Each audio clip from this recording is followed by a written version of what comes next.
Bueno, dentro de esta unidad nosotros tenemos el dominio eucaria, ¿sí? Es lo que vamos a estudiar acá, ¿bien? Para esto nosotros tenemos que decir básicamente que dentro del dominio eucaria nosotros vamos a encontrar a todos los organismos que tienen células, ¿sí? Células que tienen un núcleo verdadero, es decir, una célula eucariota, ¿bien? Tiene obviamente organismos unicelulares, organismos multicelulares, es decir, hay variedad, pero en general todos tienen células eucariotas, es decir, células que tienen núcleo verdadero.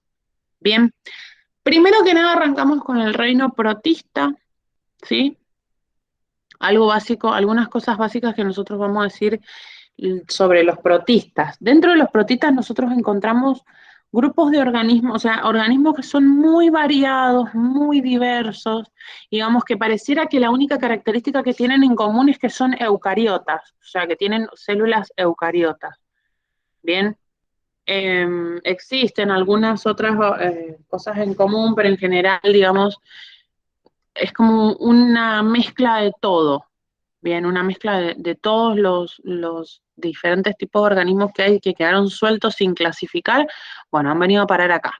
Bien, vamos a decir algunas características rápidas. Primero que nada, son muy pequeños, ¿sí? Tienen 1 micrómetro de diámetro, o sea, sumamente pequeño. Acá encontramos, por ejemplo, las algas verdes en ese grupo de organismos muy pequeños. ¿Hay organismos que son mucho más grandes? Sí, que tienen, por ejemplo, hasta 100 metros, y todos esos son protistas. Bien, es decir, variable.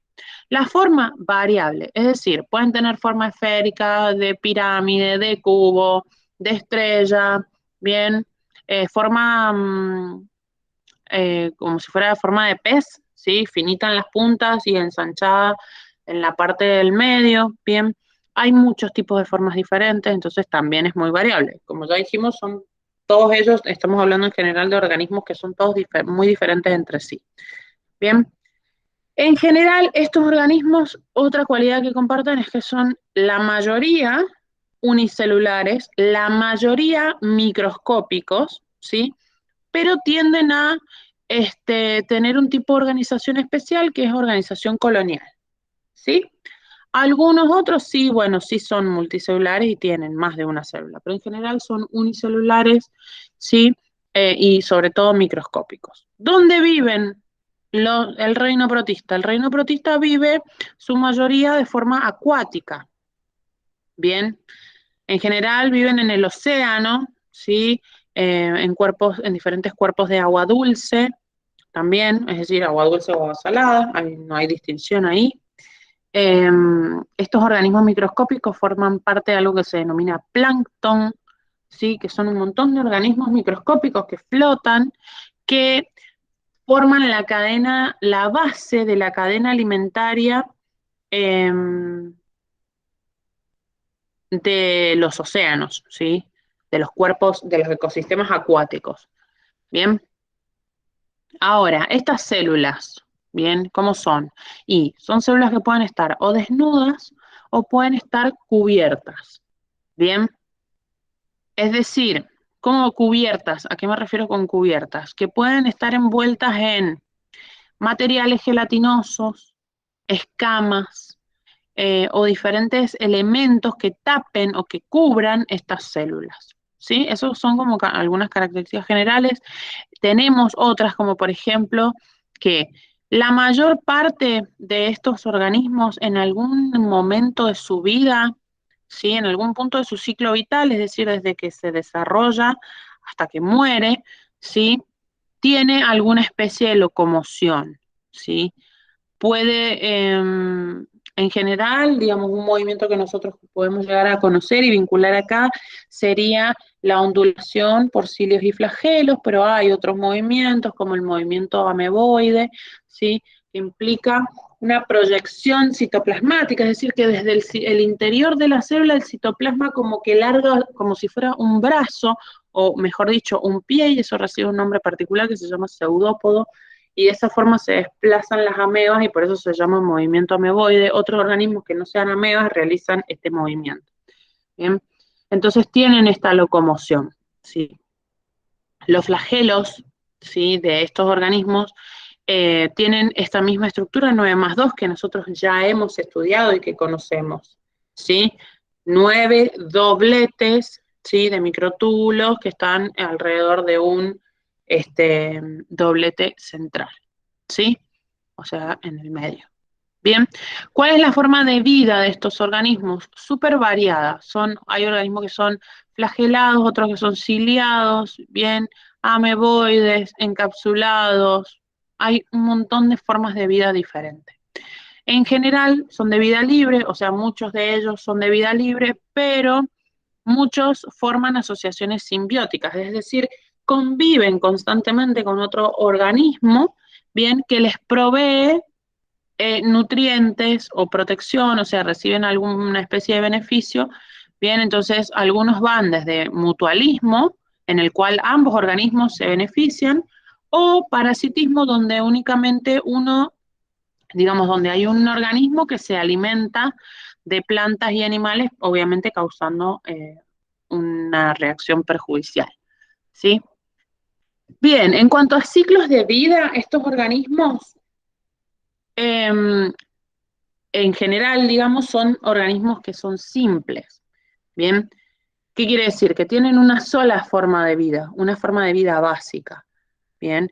Pero también dentro de este grupo tenemos organismos que van a alternar, es decir, que van a ir pasando entre una forma de vida y otra. Y esto nosotros más o menos lo hemos mencionado en otras unidades cuando hemos hablado de la fase haploide y la fase diploide, ¿sí? Creo que cuando vimos la parte de genética, por ahí lo charlamos un poco, ¿bien? Es decir, hay una alternancia entre una generación que es haploide y una generación que es diploide, ¿sí?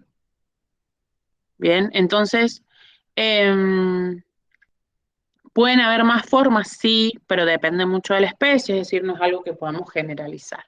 Bien, en general, entonces, si nosotros vamos a hablar del tipo de reproducción, vamos a decir que todos estos organismos se reproducen de forma asexual, pero sí hay casos en los cuales pueden reproducirse de forma sexual, ¿sí?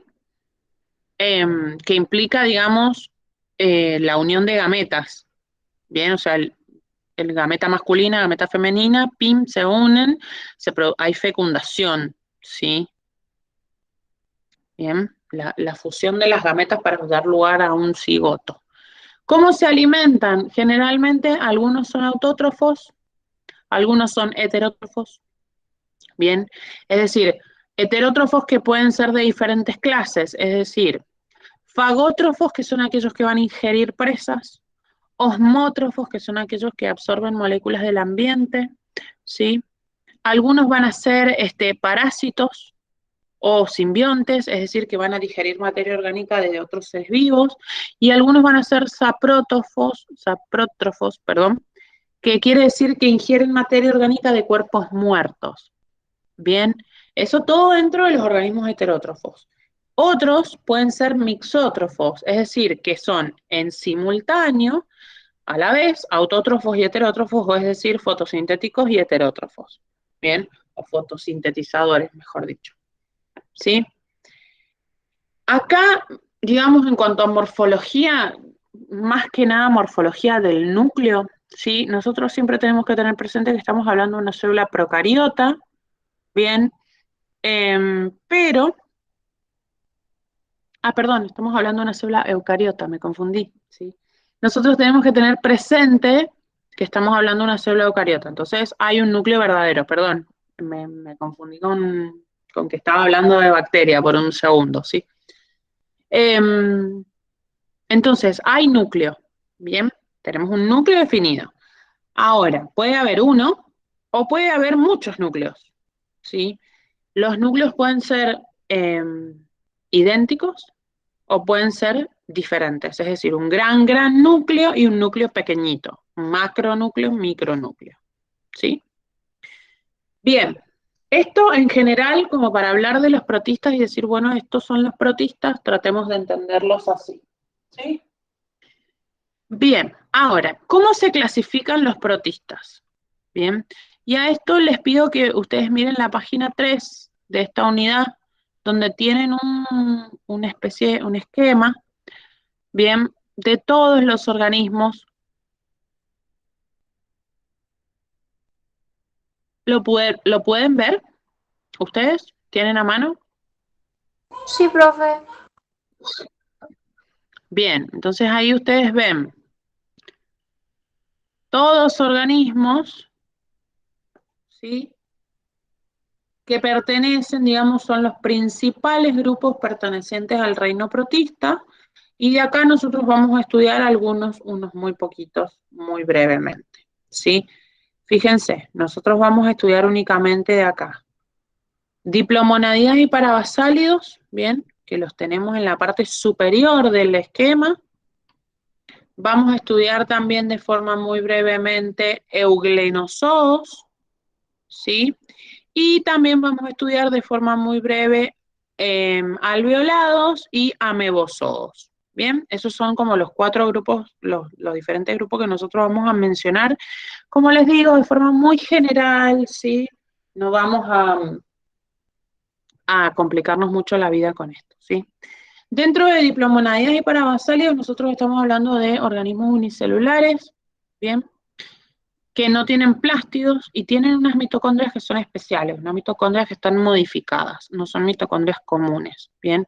¿Por qué? Porque esas mitocondrias nosotros sabemos y conocemos la estructura normal, digamos, entre comillas, de una mitocondria que tiene su propia información genética y tiene diferentes elementos que participan en la respiración celular, ¿sí? Bien, en este caso la mitocondria no los tiene, ¿sí? No tiene ADN, no tiene enzimas para el ciclo de Krebs, bien, no tiene, todas esas maquinarias no las tiene. Bien, es una enzima, una mitocondria modificada, ¿sí? En general, estos organismos viven en ambientes que son anaeróbicos, es decir, en ausencia de oxígeno. Bien,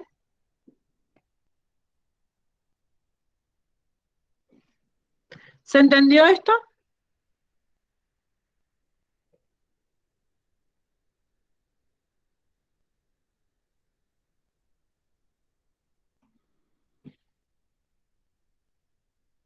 ¿Están ahí o se me cortó? Ah, quería saber si se me había cortado internet. Bien, a ver, dentro de este grupo, entonces nosotros dijimos dos grupos, diplomonadida o diplomónadas, o diplomonadida es lo mismo, y parabasálidos, ¿sí?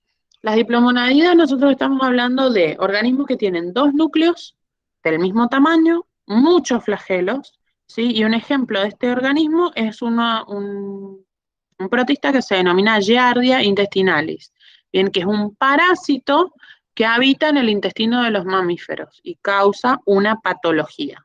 Bien, es decir, que las personas al beber agua contaminada, ¿sí? Como por ejemplo con materia fecal que tiene el parásito, esto nos da una patología que se llama giardiasis, ¿sí? O giardosis, ¿sí? Pero giardiasis, ¿sí? Dentro de los parabasálidos, estamos hablando de todos o sea, los protistas que se denominan tricomonas, ¿sí? Existen diferentes tipos de tricomonas. La más conocida es la tricomona vaginalis, ¿sí? Que está presente normalmente en la vagina de las mujeres, ¿sí? Es decir, si se produce una alteración de la acidez de la vagina, bien, este organismo lo que hace es competir con otros microorganismos que son beneficiosos para la mujer, bien, entonces genera una infección de la cubierta vaginal, ¿sí? Entonces genera, a través de esta infección de la cubierta vaginal, una infección urinaria y en general una infección generalizada, perdón, de la zona. Bien, eso en cuanto a diplomónadas y parabasálidos. Bien. Hablemos un poquito de los euglenozoos, ¿sí? Los euglenozoos son organismos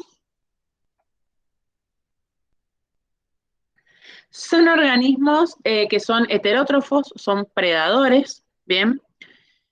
Pero también los hay autótrofos, fotosintéticos y parásitos, es decir, como que conforman dos categorías diferentes, ¿bien? ¿Cuál es la característica principal de estos protistas? Aparte de que son unicelulares, bien, es que tienen en el interior de sus flagelos una especie de bastón, ¿sí? Un bastón cristalino. Entonces esto, digamos, no se reconoce aún la función de este bastón, pero Sí se utiliza para reconocimiento. Bien. Dentro de los euglenozooides, el grupo más conocido que encontramos son los cinetoplástidos, ¿sí? Los cinetoplástidos son organismos que tienen una gran mitocondria, ¿bien? Y que además tiene como una especie de masa de ADN, ¿sí? Que está organizada, que se llama cinetoplasma, ¿bien? Dentro de este género, ¿a quién encontramos? Un organismo del género Trypanosoma. Ese género Trypanosoma, bien, especialmente uno denominado Trypanosoma cruzi, produce la enfermedad de Chagas, bien, que es algo común que nosotros hemos escuchado mencionar debido a la zona en la que vivimos, una zona tan árida, ¿sí? Se hace siempre concientización sobre la enfermedad de Chagas, bien, que es causado justamente por este protista, ¿sí? Que se transmite a través de un insecto que es vector, que es la vinchuca. ¿Qué quiere decir un insecto vector? Es decir, ese insecto, esa vinchuca, lleva en sí este protista, bien, lo lleva, ¿sí? Y por vía hemática, es decir, por vía sanguínea, genera, digamos, la contaminación con este protista y ahí se produce la patología. Bien. ¿Vienen bien hasta acá?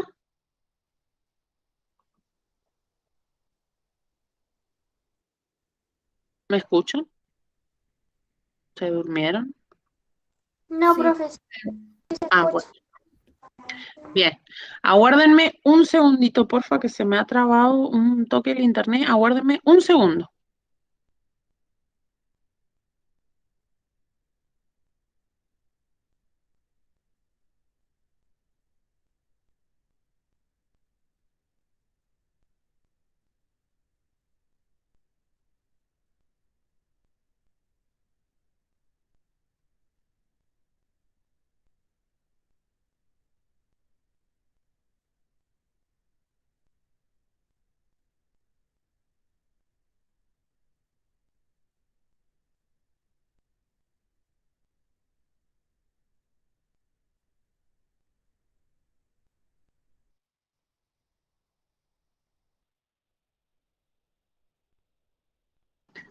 Ahí está, perdón, es que se me había salido un cable, no me había dado cuenta. Perdón, perdón. Bien, dijimos, dentro de esta misma categoría, este mismo reino, otros organismos que íbamos a estudiar era los alveolados, bien, o alveolata también que se conoce. Sí, acá también estamos hablando de organismos unicelulares, bien, que tienen una especie de sacos delimitados por membrana que reciben un nombre peculiar que se llama alveolos, ¿sí? Que están ubicados justo por debajo de la membrana. Bien, tampoco se conoce apropiadamente la función, ¿sí? Pero permiten el reconocimiento en general, ¿sí? Bien. Eh, Dentro de este grupo, alveolados, nosotros vamos a estudiar dos grandes grupos. Uno de ellos son los dinoflagelados, ¿sí? Y otro de ellos son los apicomplexos. Dentro de los dinoflagelados, nosotros vamos a hacer referencia sí o sí al fitoplancton marino y al fitoplancton también de agua dulce, es decir, estos organismos, o sea, los dinoflagelados son aquellos que componen mayoritariamente, entre otros, obviamente, lo que es el fitoplancton, ¿bien? Pero también hay acá organismos que son heterótrofos, ¿sí? Una composición algo particular que tienen estos, ¿sí? Dinoflagelados es que tienen dos flagelos y esos dos flagelos le permiten rotar. Bien, es decir, que se desplazan en el agua, pero a su vez van rotando, ¿sí? ¿Qué tenemos? ¿Cuál es la importancia que nosotros tenemos que mencionar acá? La marea roja, ¿sí? Es decir, que hay, estos organismos tienen diferentes episodios de crecimiento totalmente masivo que genera un fenómeno que se denomina marea roja, ¿sí? ¿Por qué? Y porque estos organismos tienen plástidos y en sus plástidos tienen un pigmento, ¿sí? Ese pigmento se llama carotenoide, es de color anaranjado rojizo, entonces esto genera la marea roja, ¿bien? Esto causa, digamos, o sea, no siempre es beneficioso este desbalance, sino que en este caso estamos hablando de que va a causar destrucción de invertebrados y peces, o sea, de los otros animales que se alimentan de ellos, ¿bien? Y cualquier persona, digamos, que consuma un molusco o lo que sea, cualquier animal que provenga del mar que sea consumido, que esté contaminado por esta toxina que se acumula en la marea roja. Bien, esto es muy grave y puede causar la muerte. ¿Sí?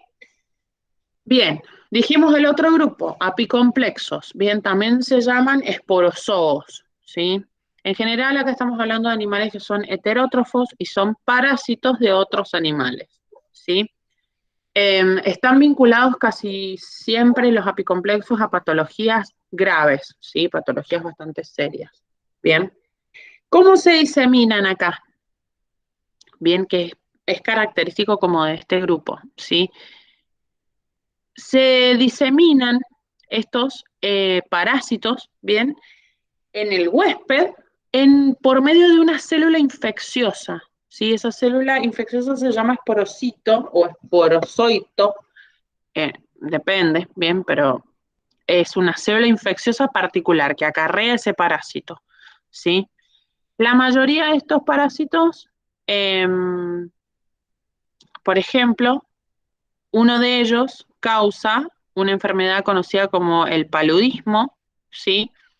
Que es como digamos el más famoso, que se llama Plasmodium malariae, bien, que reside en el mosquito y también en los seres humanos. Es decir, este bicho, este mosquito infectado va, pica al ser humano y estas células viajan por torrentes sanguíneos hasta llegar al hígado y ahí generan toda la infección, ¿sí? Bien, por último, otro grupo que nosotros vamos a estudiar en Amebozoa, sí, perdón, en protista, eh, son los amebozoos. Bien, acá estamos hablando de diferentes tipos de ameba. Recién mencionamos las amebas cuando hablamos de su movimiento, pero ahora, digamos, las vamos a estudiar en sí. Bien, acá tenemos gimnamebas y entamoebas, ¿sí? Que son dos grupos de organismos que son unicelulares, que son heterótrofos y que tienen esta estructura que yo mencioné recién, este pseudópodo lobulado, bien, que permite justamente el desplazamiento, ¿sí? Los del género Entamoeba, que mencioné recién, son todos parásitos, ¿bien? E infectan, digamos, a todos los tipos de vertebrados y también algunos invertebrados, ¿sí? Por lo menos, digamos, los seres humanos tenemos 6 especies en nuestro interior de esto, ¿bien? Es decir, albergamos por lo menos 6 especies de entamoeba. Una única entamoeba es patógena y se llama entamoeba histolítica. ¿Qué quiere decir que algo sea patógeno? Por si no lo aclaré antes, ¿bien?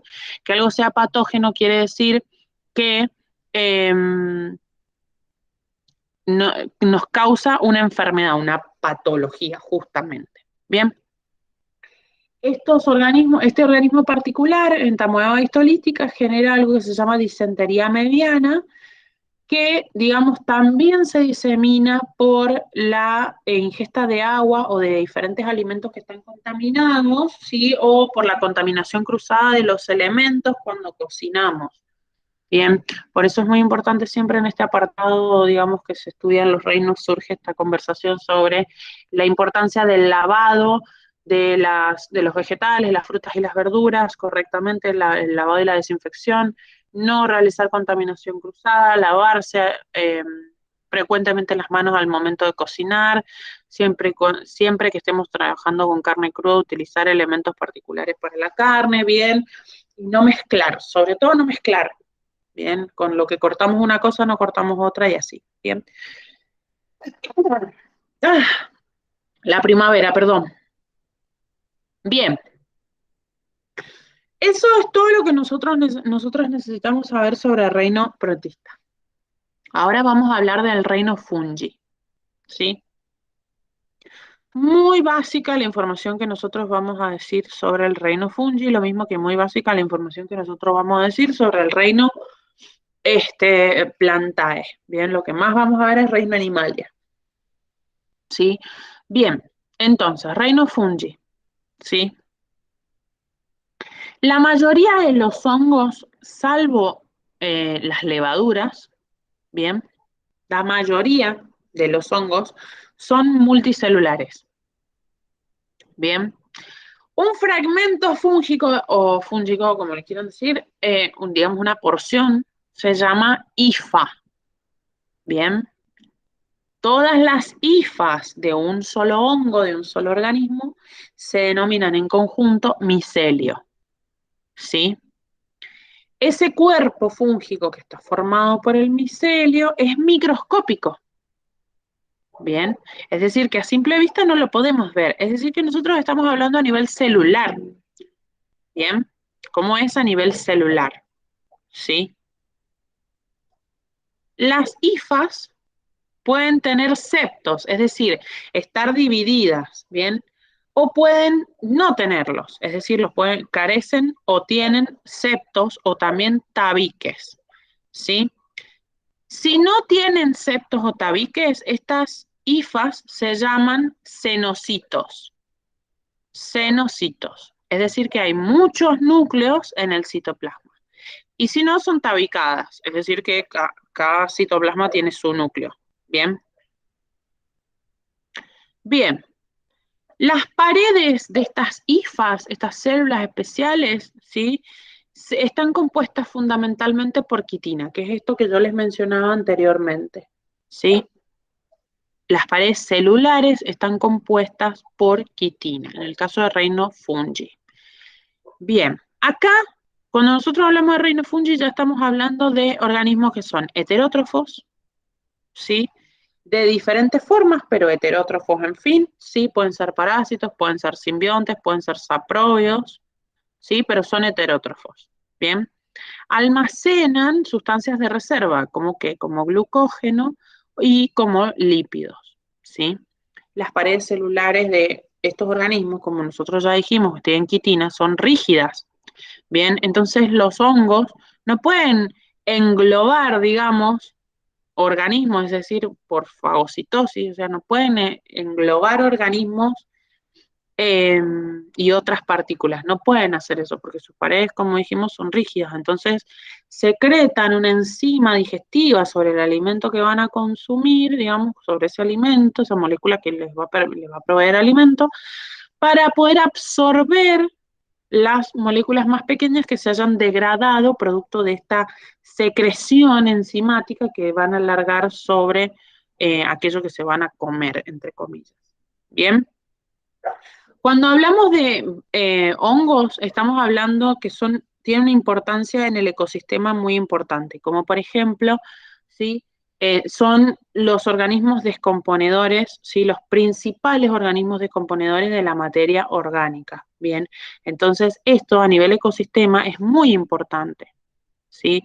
Esa función es sumamente importante, bien, porque permite como este reciclado, ¿sí? De la materia, bien.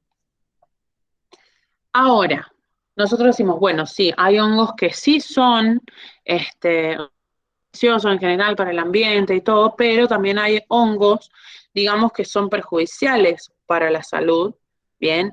Hay algunos hongos, por ejemplo, que atacan cultivos, plantas, animales, ¿sí? Inclusive nuestro propio cuerpo, nuestra vestimenta. Algunos otros hongos son comestibles, ¿sí? Como los champiñones o las trufas, ¿sí? Algunos como las levaduras son importantes en la industria porque nos permiten la producción de alimentos como cosas que nosotros conocemos y consumimos básicamente todos los días, pan, queso, cerveza, vino, ¿sí? Todos los elementos básicos para vivir, ¿sí? Algunos otros hongos participan en la formación o en la producción de enzimas importantes y de ácidos orgánicos, por lo cual algunos hongos son útiles para la fabricación de medicamentos y antibióticos, ¿sí? Algunos otros hongos, bien, por ejemplo, viven en asociación con algas, con unas algas, bien, con algas verdes o algas que se denominan cianobacterias, ¿sí? O algunas cianobacterias, y esto se llama, forma una asociación, o sea, viven en conjunto, digamos, y esto se llama líquen, bien. Un líquen justamente es un hongo específico asociado a una alga verde o a una cianobacteria, bien. Los líquenes son como, entre comillas, independientes, ¿sí? Es decir, no necesitan una fuente de alimento orgánico, ¿bien?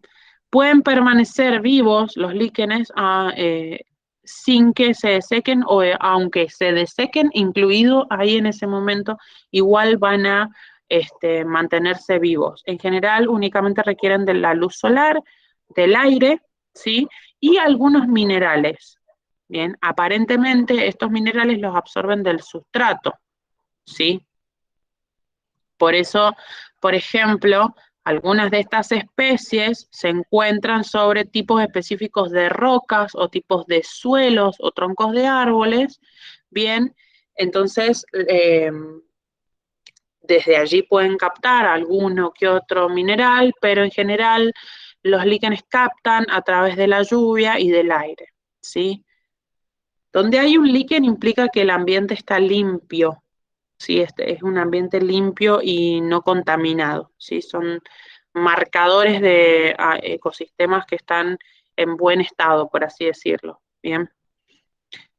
Bien, por ejemplo, dijimos, bueno, hay algunos hongos que son malos, bien, o sea, entre comillas, malos. Hay algunos hongos que atacan los cultivos, bien, y son tóxicos. Ese caso, por ejemplo, sería el hongo denominado Aspergillus, ¿sí? Que contamina los cereales y secreta una toxina particular que se llama aflotoxina, que es una cosa, digamos, una toxina que es carcinogénica, bien.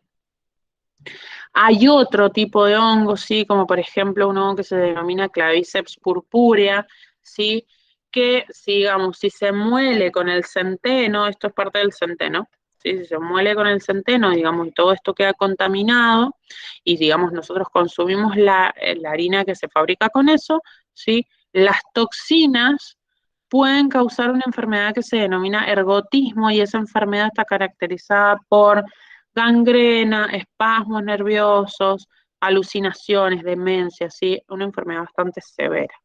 Bien, tenemos digamos, los populares, que son los que nosotros ya conocemos, que son las micosis, ¿bien? Es decir, infecciones causadas por hongos, ¿bien? Es decir, que son de la piel, ¿bien? Primordialmente tenemos la tiña, ¿sí? Que se presenta como una especie de burbuja rojiza, morada, rosada, ¿sí? En nuestra piel, o sea, genera una mancha, ¿bien? Pero más frecuentemente, la tiña puede suceder en las manos, en la ingle, generalmente, pero con más frecuencia lo que se ven afectados son los pies, sí, que generan un hongo particular que se llama prurito interno, o sea, generan una picazón, sí, muy intensa, ampollas, a veces se puede hasta dañar, inclusive si es muy sensible la piel de nuestros pies, ¿bien? Y eso se llama pie de atleta, ¿bien? Frente a los comestibles, nosotros, como dijimos, tenemos los champiñones, las colmenillas, las trufas o Saccharomyces cerevisiae, que es la levadura que se utiliza para fabricar, para cuando hacemos pan o cuando hacemos alguna preparación que lleve levadura, ¿sí? O para la fabricación de bebidas alcohólicas, como sería, por ejemplo, la cerveza. Bien. Muchos hongos, sí que esto es parte de la respuesta del trabajo práctico que tenían, sí, muchos hongos, como dijimos, tienen importancia médica. En parte, sí, el primer antibiótico descubierto, perdón, fue la penicilina, bien, y esto se obtuvo a partir de un moho denominado penicillium, bien, eso es muy importante, un hito en la medicina, ¿sí? En la medicina moderna. Bien, los hongos pueden reproducirse de forma sexual o de forma asexual. Bien, si hablamos de reproducción asexual, estamos hablando que estas hifas, estas que nosotros estudiamos al principio, se van a fragmentar, ¿sí? O bien pueden fabricar esporas los hongos, ¿sí? En general, como casi siempre la reproducción sexual y digo casi siempre, o sea, de forma general, reproducción sexual que implica fusión de gametas, es decir, gametas masculinas, gametas femeninas se fusionan y forman un cigoto, dan lugar a un cigoto. Bien, bien, esto es lo que nosotros necesitamos saber de reino fungi. ¿Alguna duda, alguna pregunta, alguna consulta, algo que me quieran decir?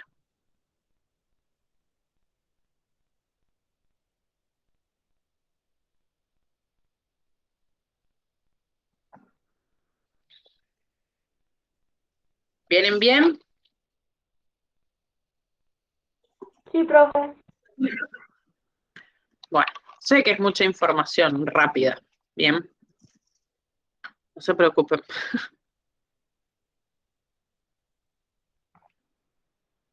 Bien, entonces, vimos protista, vimos fungi. Vamos con el reino plantae, ¿sí?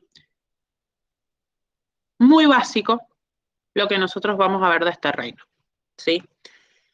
Cuando hablamos de reino plantae, estamos hablando de organismos que son multicelulares, bien, eucariotas, que se desarrollan a partir de un embrión, bien, aunque ustedes no lo crean, se desarrollan a partir de un embrión. Obvio que pueden haber excepciones o pueden haber otras formas, bien, pero en general en el reino plantae estamos hablando de organismos multicelulares, eucariotas que se desarrollan a partir de un embrión, bien. Es decir, que son organismos que tienen una fase embrionaria, bien. En el reino plantae estamos hablando de todos organismos autótrofos, ¿sí? Las células de estos organismos tienen plástidos, ¿bien? Plástidos particulares como los cloroplastos, nosotros ya los conocemos, ¿sí? Estos plástidos contienen un pigmento fotosintético, ¿bien? Además, algo particular de este reino plantae es que también tienen pared celular, ¿sí? Pero la composición de la pared celular es diferente, la pared celular es de celulosa, ¿sí? Estos organismos presentan un crecimiento ilimitado, ¿bien? Y crecen durante toda su vida, ¿sí? ¿Cómo se clasifican en general los organismos que componen el reino plantae? ¿Sí? Y a través de las flores, las semillas, la forma que tienen de conducir los nutrientes y los elementos necesarios para el desarrollo, ¿sí? Esto genera una clasificación que nosotros no vamos a estudiar. Bien, nosotros ya sabemos que las plantas son de mucha importancia, digamos, porque proporcionan múltiples cosas, bien, a los seres humanos, las hemos aprendido a utilizar para nuestro beneficio, alimento, medicina, madera, combustible, bien, eh, y obviamente que, digamos, entre esas, y la más importante es que fabrican el oxígeno que nosotros respiramos, bien, y ayudan al mantenimiento de los suelos, regulando la humedad y además contribuyen a la estabilidad del clima, bien, la estabilidad climática. Es decir, que el reino plantae es sumamente importante. Bien, no digo que los otros no sean tan importantes, pero el reino plantae es como muy importante y nosotros es algo que usamos todos los días. Bien, todos los días tomamos mate, tomamos un té, tenemos una mesa de madera, una puerta de madera, bien, en todos esos elementos está presente el reino plantae. Bien, bien, reino plantae.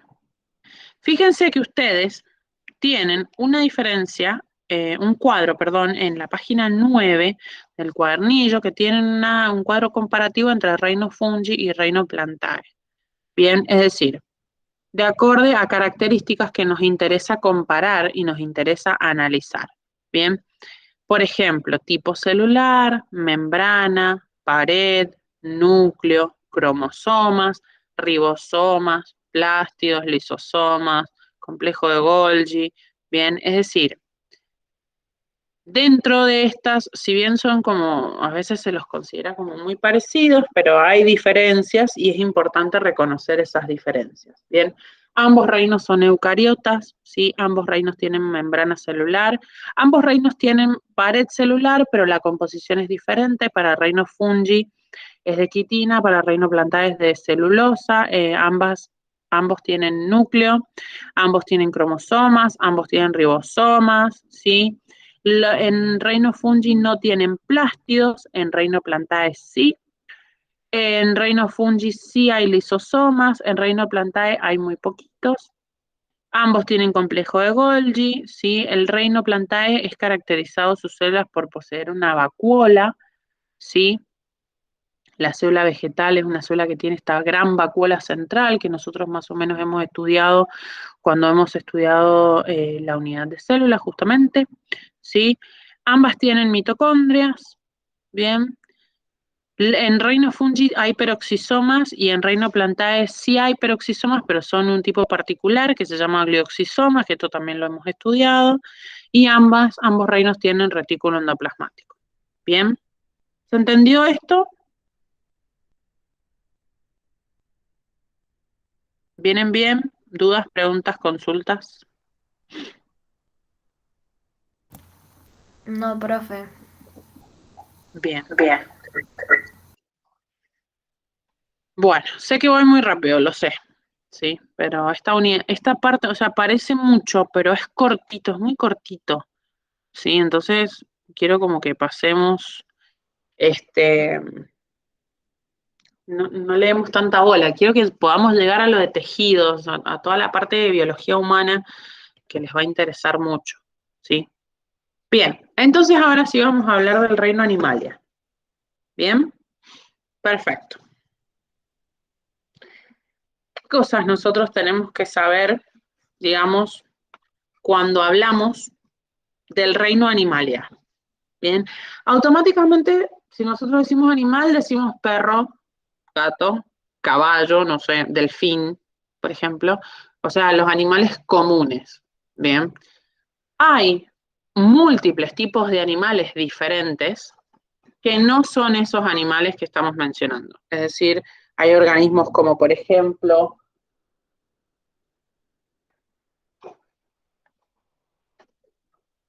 bien, hay organismos como, por ejemplo, esponjas, ¿sí? Que son, este, que son consideradas, pertenecen al reino animal, ¿sí?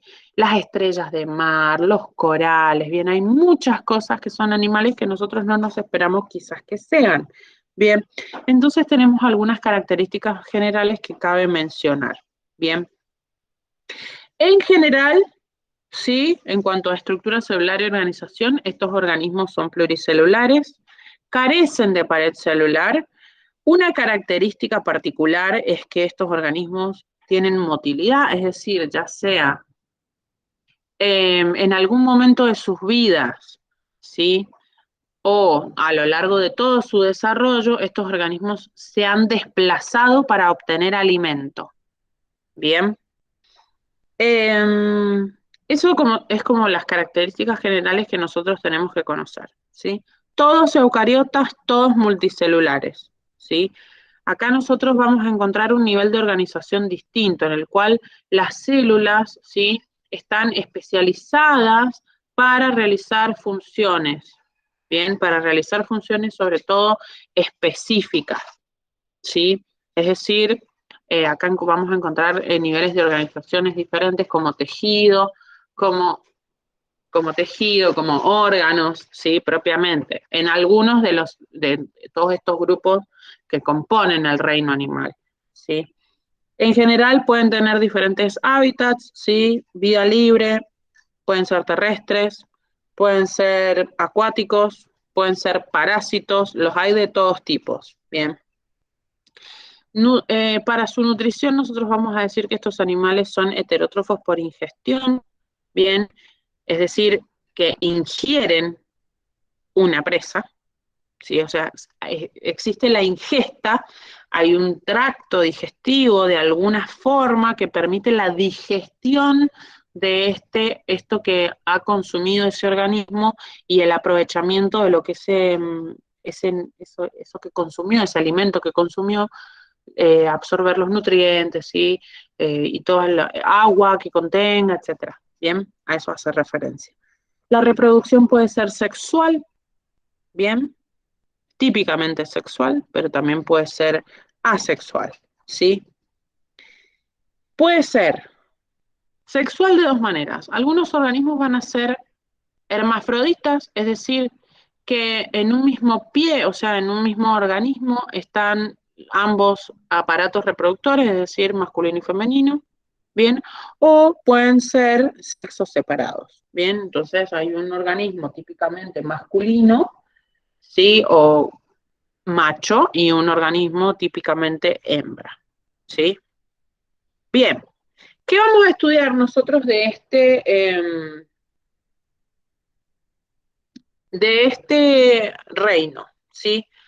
Vamos a estudiar un clado particular. Bien, esto no, esto tampoco. Aguárdenme un segundito. Nosotros vamos a estudiar un clado particular, ¿sí? Que se llama clado bilateria. Bien.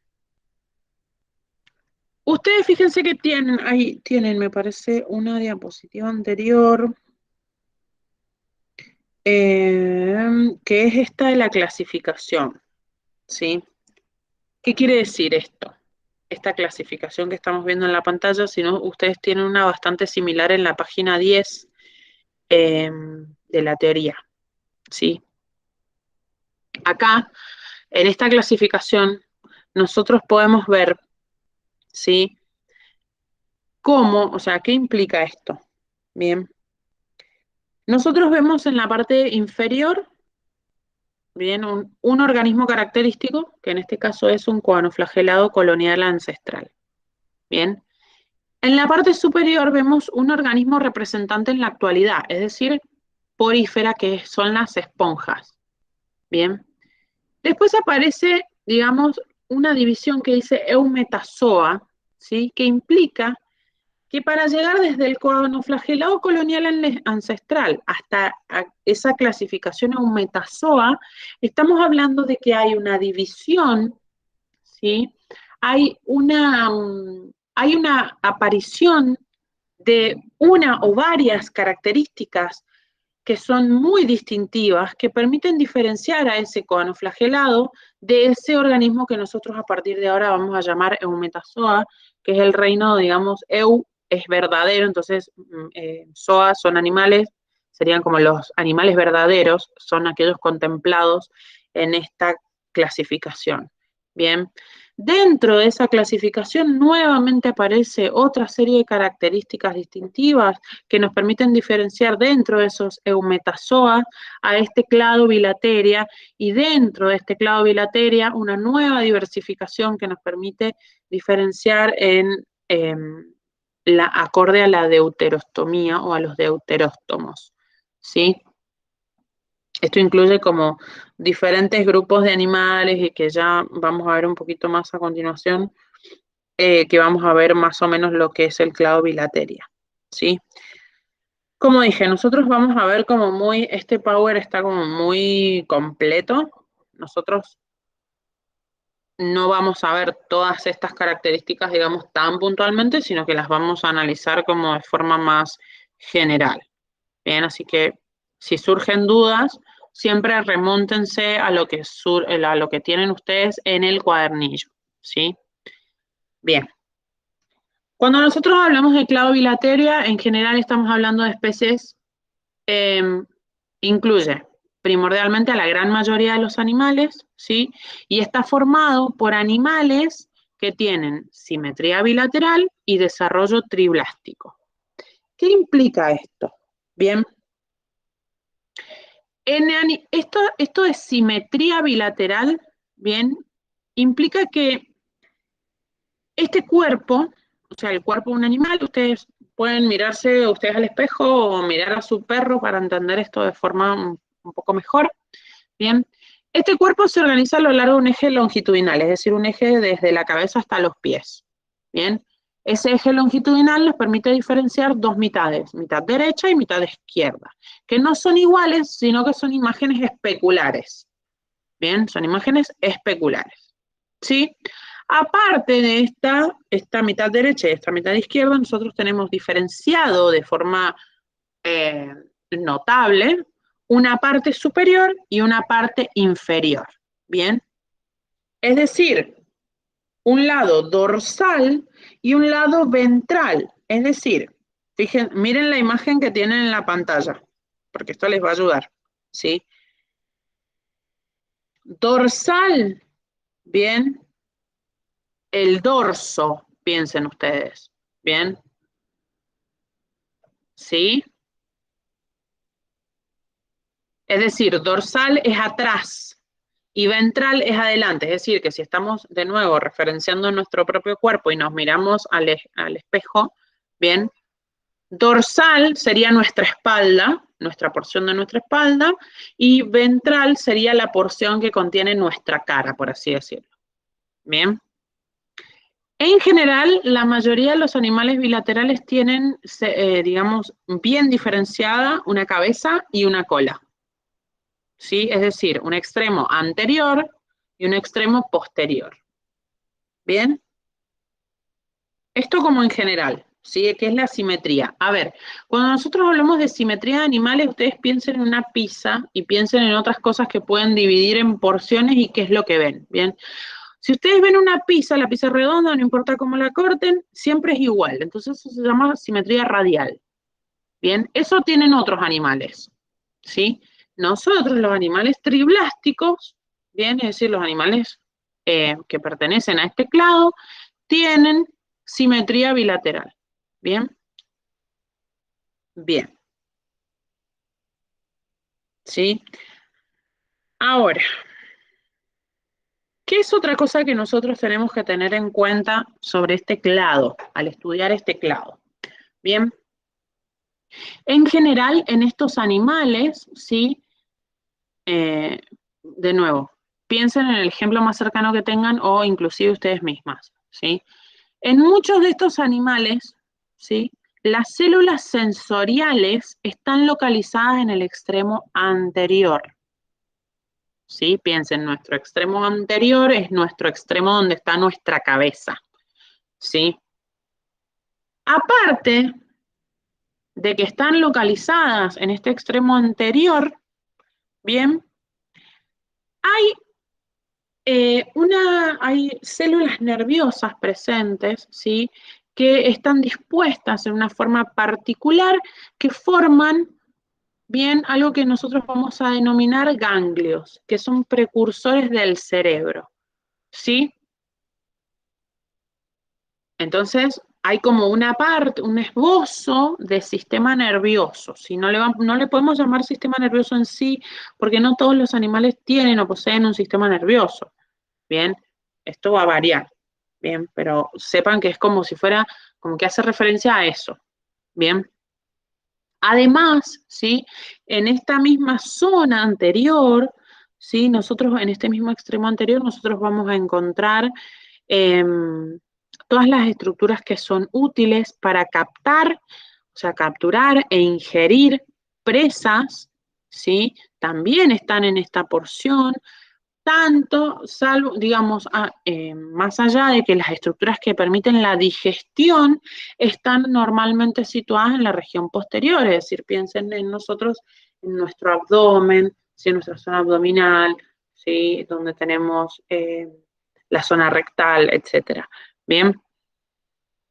Entonces, toda esta concentración de elementos que yo acabo de mencionar, ¿sí? Las células sensoriales, más las células nerviosas, más todos los elementos que permiten captar el alimento. ¿A qué me refiero con captar el alimento? Y una boca, más o menos, probablemente una boca, y más o menos o probablemente una nariz, ¿sí? O un elemento olfatorio. Eh, Además de dientes o colmillos o algún elemento para poder romper y ingresar esa célula a nuestro organismo y aparte, bueno, diferentes elementos que permiten la primera parte de la digestión, ¿sí? Todo esto se llama cefalización. Esa concentración se denomina cefalización, ¿sí? Implica que hay en toda nuestra zona, nuestra región anterior, todos estos elementos, ¿sí? Y eso se llama cefalización. ¿Bien? ¿Se entendió esto?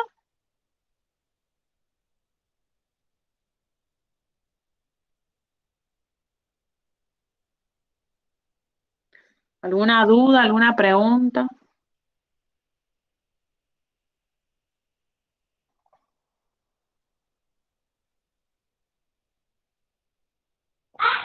¡Qué silencio! ¡Ay, qué silencio! Ya me estaba preocupando. Bueno, veamos entonces el último pedacito, bien, de que es algo que nosotros queremos saber. Ah, perdón, me lo pasé. Bueno, pero esta imagen es un poco mejor. Bien. Algo característico de los animales bilaterales es que son todos triblásticos. Bien. ¿Qué quiere decir esto? Que cuando están en etapa embrionaria, estos animales tienen 3 capas de tejido. ¿Sí? 3 capas. Bien. Esas 3 capas, ¿sí? Se denominan, tienen nombres particulares. Bien. Existen el ectodermo, el endodermo y el mesodermo. 3 capas particulares. Bien. Es decir, endo es adentro, es decir, que va a ser la capa más interior. Creo que en esta imagen lo pueden ver.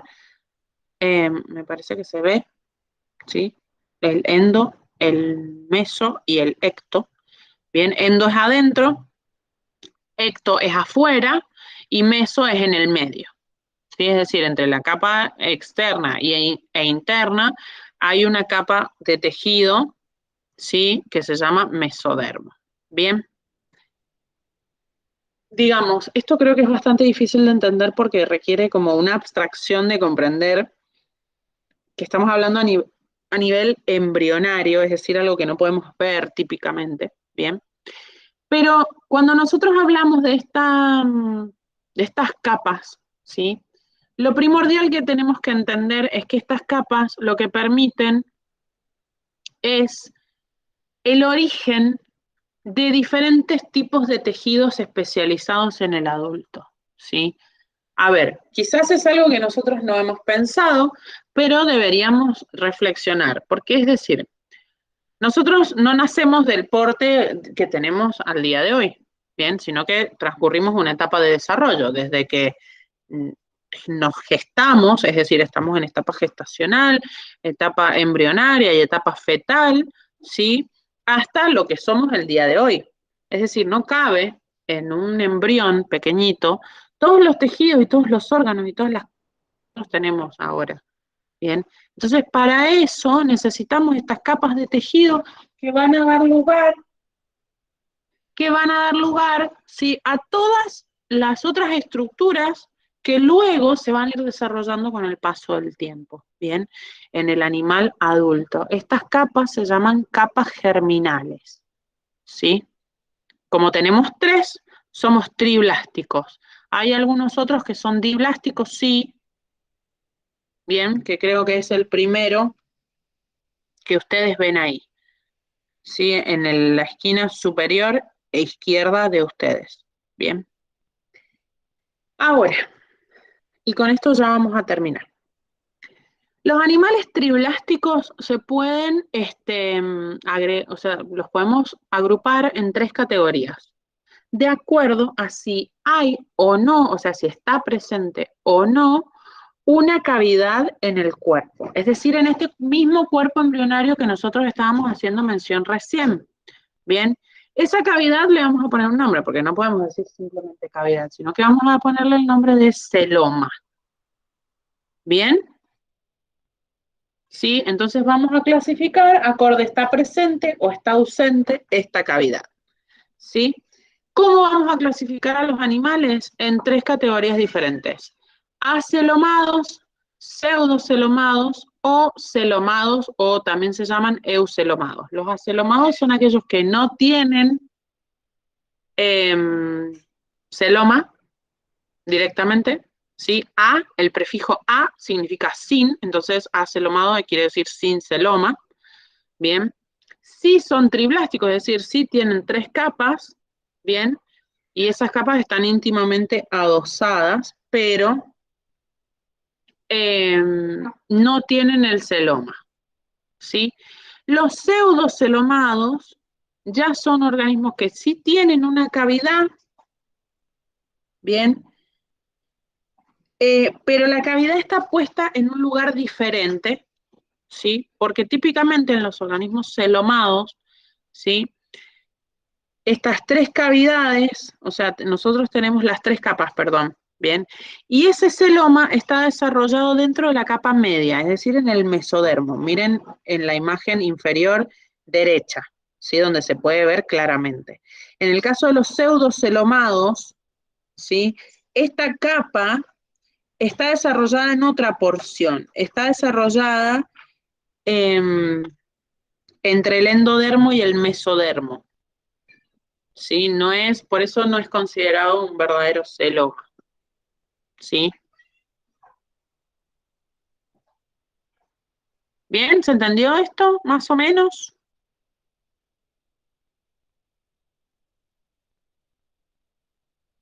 ¿Qué es ese celoma? Es una cavidad que tiene líquido. Ese líquido actúa como si fuera, ustedes piensen en un globo lleno de agua, ¿bien? Y piensen qué sucede si ese globo lo aprietan de un lado, lo aprietan de otro, le ponen elastiquines y segmentan ese líquido, ¿sí? Lo que hay en el interior. Esa analogía hace referencia a un esqueleto de tipo hidrostático, ¿sí? Es decir, un esqueleto, o sea, va a permitir movimiento y estructura en base perdón, en base a ese líquido que está presente en esa cavidad, bien, y que va a variar sus presiones y sus formas, ¿sí? Aparte de todo esto, digamos, en esta cavidad, ¿sí? Acá se van a desarrollar los órganos internos, ¿bien? Suspendidos de unos sitios particulares que se denominan mesenterios o mesenteríos, depende cómo lo quieran decir. ¿Bien? ¿Se ha entendido más o menos? Más o menos.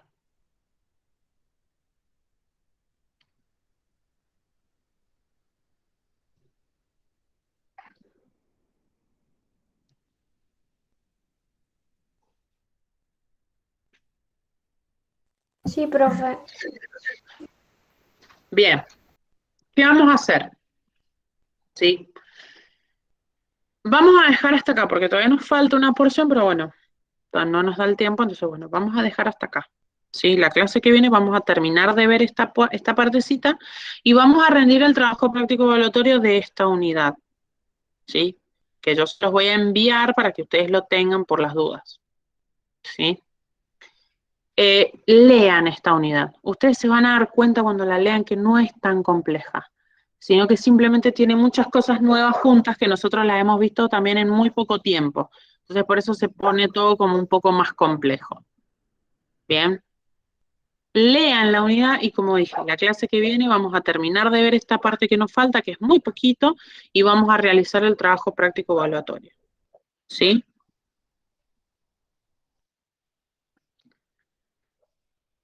Sí, profe. Recuerden que ya la clase que viene nos encontramos de forma presencial a las 18:30. Ok, profe. Perfecto. Bueno, gente, espero que tengan una linda semana. Nos vemos el miércoles que viene. Les mando un beso. Bueno, profe, gracias. Profe. Adiós.